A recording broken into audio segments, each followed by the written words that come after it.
একটা সময় ছিল যখন দুনিয়াটা খুব ছোট ছিল আর আনন্দগুলো ছিল খুব সহজ। বিকেল হলেই মাঠে দৌড়, বন্ধুদের সাথে লুকোচুরি আর হঠাৎ বৃষ্টিতে ভিজে যাওয়া, এই ছিল আমাদের সুখ।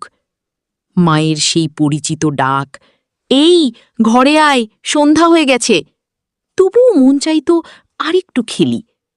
রাতে যখন বিদ্যুৎ চলে যেত আমরা সবাই উঠোনে বসতাম, দাদুর মুখে গল্প শুনতাম, ভূতের গল্পে ভয় পেতাম, তবুও কান পেতে থাকতাম।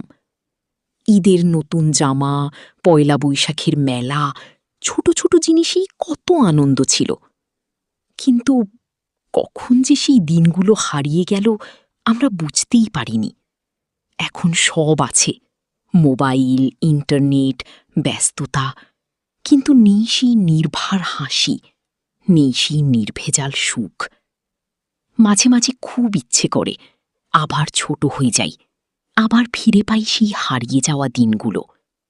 কারণ জীবনের সবচেয়ে সুন্দর সময়টা আমরা তখনই কাটিয়ে আসি যখন আমরা বুঝতেই পারি না ওটাই আমাদের সেরা সময়।